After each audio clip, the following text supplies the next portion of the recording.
Yung nga po, ang pinaka-latest po, Mr. Chair, yung mga kalapati, yung mga bata o mga bisita nila may dalang itlog, i-incubate doon. So after so many years, so many months, mapipisa. Tapos palalakihin, tuturuan yung mga kalapati maglipad-lipad doon sa paikot.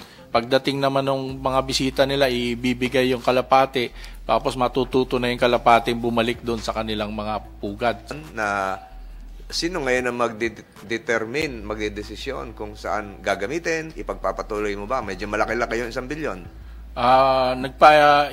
Nag-retrieve po rin ako ng Bureau of Inquiry at kaya nakapag-file po kami ng plunder case sa kay Bantag. Pero ngayon po, kausap namin yung mga nagpagawa niyan, mga kontratista. Sabi nila, sir, tatapusin po namin yan kahit lugi kami. Pero gagawin nga, at least siguro you will be aided by COA reports, Opo. audit reports, hindi naman yung basta-basta, ito mali ang ginawa mo. Kailangan to may basihan. So, ano ba yon? Ito ba yung hinukay doon na malalim? Ano yung ba yung tatlo sinasabi pong mo? buildings po na pinagawa sa Palawan, sa Davao at sa Leyte. Nag-allocate po ng 300 million. Hindi po natapos, pero nakubra na po yung almost 1 billion. Pati sa CIW at saka sa San Ramon. Nakubra na po yung pera, pero 50% lang po ang natapos na mga building. So pag natapos ito, sabi mo tatapusin din ng mga kontraktor, makakaalwan ba doon sinasabi mong 51,000 ngayon na dapat ay 12,000 lang? Makakaalwan mga po, PDL? Mr. Chair. Mga 5,000 po ang maililipat kung matatapos po yung mga building na yan.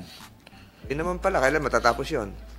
Yung isa po, baka end of the year. So, ang pinipresent mo ngayon na reforms ay itutuloy nyo yung mga ginawa dati. Opo, itutuloy po. Yun naman pala. So, kailan inaasahan natin na matatapos ito? Hopefully po, yung 2 building matatapos this year, pero yung isang building po talaga yung kontratista, wala nang talagang Leyte and Palawan. Palawan at Davao po. Davao. Mr. In Chair. Leyte, hindi na matatapos. Hindi na po kasi wala talaga pong pera na may lalabas yung So, contractor. at least 2/3 matatapos. Go ahead.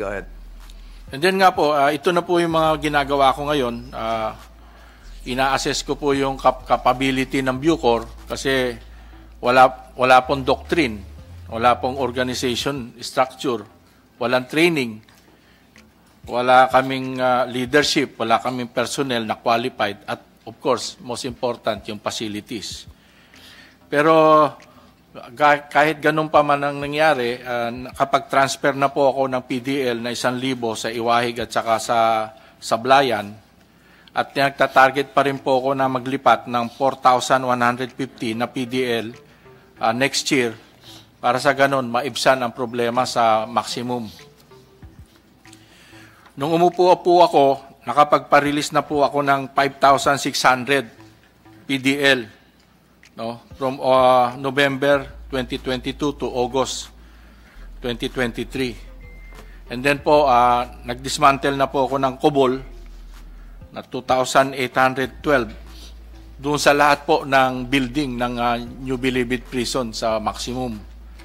And then pagawa na po ako ng General Order Comprehensive Administrative Machinery for the Bureau of Corrections para po magkaroon ako ng kapangyarihan na supilin at parusahan lahat ng mga kawani na hindi susunod sa mga naaayong batas para bantayan at siguraduhin ang security ng mga PDL.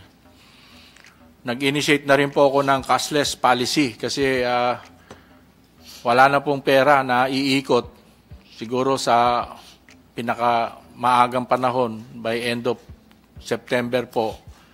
Lahat po ng pera ngayon dyan magiging cash coupon at lahat na maaabutan na may perang talagang tunay na pera makakasuhan. And then nakakuha na po ako ng assorted contraband na 3,292 various types of contraband.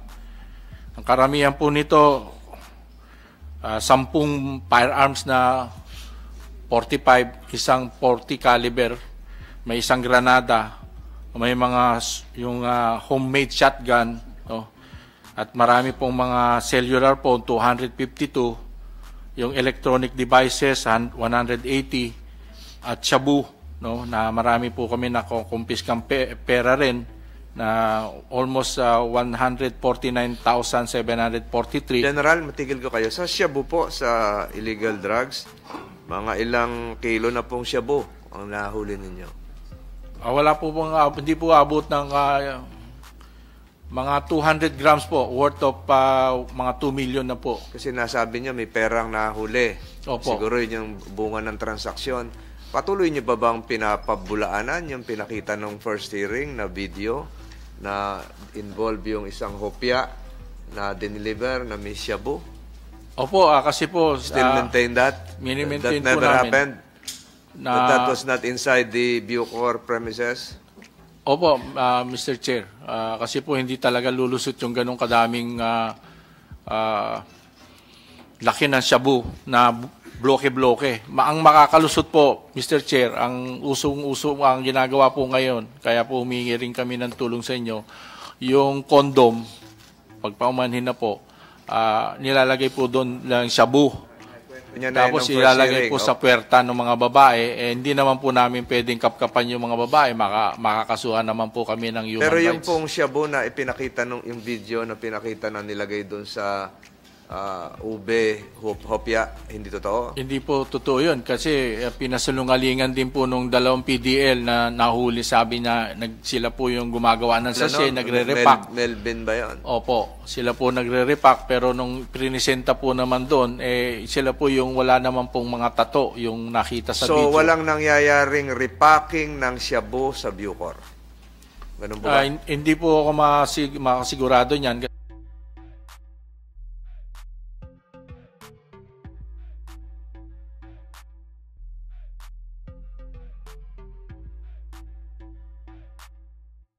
Po, nahuhuli pa rin namin. Pailan-ilan. Pa rin. Kasi Opo.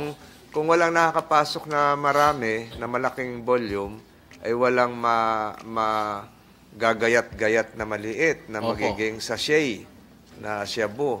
So, may nahuhuli pa rin May sachet. nahuhuli pa rin po. Kaya lang na, yung nga po, yung pinaka-latest po, Mr. Chair, yung mga kalapati.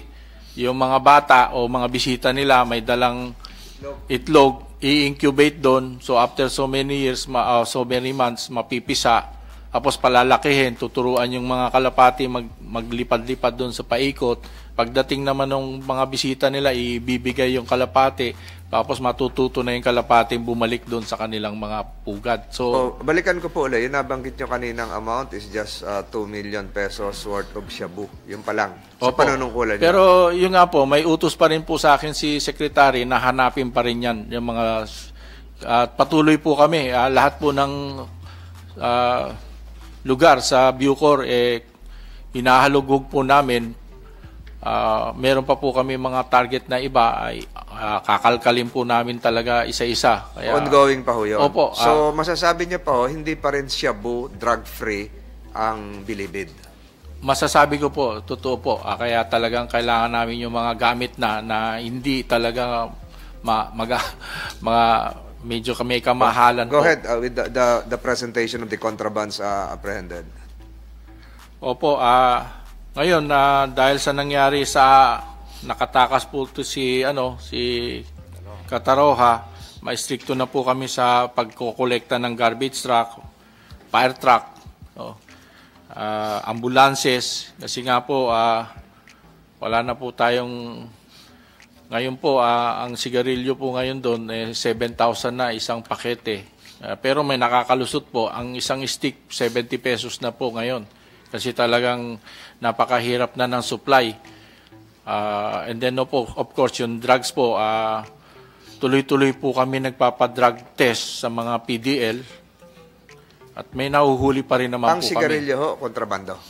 Opo, bawal po yung sigarilyo kasi hindi na nga po sila kumakain ng maayos. May nagbe-vape ho? Vape? Wala pong vape. Pero nung unang ratsada po namin, marami po kami nahuli. Nung pag-upo ko po, marami nakuha na vape. Kontrabando rin. Kontrabando po. Kasi pwede pong lagyan nyo ng marijuana, doon na yung magiging nila. And then of course yung ano po, yung guarding system, dinoble na po namin yung guards. Inutos ko na lahat ng lalaki na nagtatrabaho sa opisina, i-relieve muna sa trabaho, i-assign sa maximum compound. And then marami na rin po kaming ginawang mga quick wins.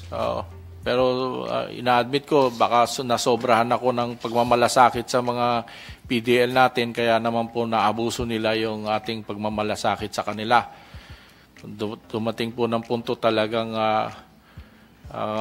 kailangan pong baklasin talaga yung mga kubol nila, wala silang privacy, pero pagagawan po natin sila na sabi nga po ni Senator Robin, wag ko raw puputulin yung conjugal visit at family visit. So tuloy-tuloy pa rin naman po yun. At yung sinasabi nyo rin po na dapat si General 3 steps ahead, yung idalaw po na sinasabi nyo na iniwalay ko na po yung mga isang lugar na lang po yung idalaw na laptop. At litaw na po ngayon yung mga kung mga silid nila o cubicle nila, kitang-kita na po, palalagyan na rin po ng CCTV para sa ganon kahit nandun sila sa loob ng mga kwarto nila, nakikita po sila. And then of course, meron na po kong dinevelop na 5-year development plan. I-submit ko na po kay Secretary Boyeng Rimulya at for approval po niya. And then, of course, hindi naman po natatapos yan dahil malaki po ang nakaatang na problema o challenges pa sa Bucor kasi bukod sa 13 o 15 regions po tayo, meron lang po kaming kulungan na 7. So, meron pang 6 na lalagyan ng region at ang balak po talaga namin, umalis na rin dyan sa Muntinlupa dahil napaikutan na po kami ng mga mayayaman na subdivision, nagiging worry po nila dahil anytime na magkaroon ng konting paggulo sa loob, nababagabag po sila. So dumating na po talaga ang punto na kailangan umalis na rin po kami dyan. Kaya't naghahanap po kami ng lilipatan north of Metro Manila and south of Metro Manila na hindi tawid dagat. Kasi po ngayon, ang nililipat namin sa Iwahig, bagamat napakalaking lugar yan, 28,000, malayo po ang, kung tiga Metro Manila ka o tiga Ilocos region ka, malayo ang magiging bisitahan. So, sa pulisiyang iyong nilalatag ngayon, yung distansya ay nagsisilbing balakid dahil sa iyong pagtitimbang ng kung sino ang mas bibigyan ng pabor, yung karapatan ng mga kamag-anak na bumisita sa mga PDLs as against yung sa karapatan naman ng mga nasa labas na lipunan na maging secured at may kapanatagan ng loob, lumalabas sa pulisiya mong nilalahad na mas matimbang itong pagbisita kaysa doon sa kapanatagan, peace of mind noong mga nasa labas ng preso. Ganun ba, General? Mahirap timbangin yan. Tinitimbang po maigi, kaya may mga sumusulat sa akin na, Sir, wag mo niyo pong ilipat yung aming kamag-anak kasi kami tiga Ilocos, kung dadalhin niyo po sa Palawan, napakalayo po. Kaya po, ina-assess pong maigi, pero kung wala naman po siyang dalaw for the longest time, nararapat lang, pwede siyang mailipat sa ibang lugar na hindi naman malayo dahil hindi naman siya, wala nang malayo, malapit na lugar dahil hindi naman siya po nabibisita. So, okay po, minutes to... Ito na po ang buod ng aking report. Nagsubmit na po ako sa opisina nyo at nagsasubmit rin po ako kay lahat ng mga members po ng committee. I hope na maintindihan nyo po yung malaking sitwasyon na iminana ko dito. Pero hindi po ako nawawalan ng lakas ng loob dahil alam ko kasama namin kayo at tutulong po kayo sa amin. Dahil kayo na rin po ang nagpasa ng batas na yan, umaasa po kami na bibigyan nyo naman po ng konting lakas at para ma-implement po yung batas na ginawa ninyo. Dahil 2 batas ang ginawa nyo sa Senado. Unang-una, RA 10575 na sabi nyo, regionalization, at yung RA 119228 na sinabi nyo, magpatayo kayo ng Supermax para yung mga drug lord, lahat ng masasamang tao, dadalhin nyo sa Supermax para hindi po makagulo sa ating bayan. Yun lamang po at maraming salamat po. Yung sa Supermax, sang-ayon ka doon. Ang problema lang, walang pera pa. Opo, sangayon po. Actually po, na-implement na po yan. Pakonti-konti, kung may pera po akong natatabi, katulad po yung nilipat ko yung mga drug lord sa Mindoro, po, nailipat ko po 500 na mga drug lords. So, malaking bagay po yun. Malaking bagay po kasi madidis pa nilang mga organisasyon at mga plano nilang maglipat ng mga drugs.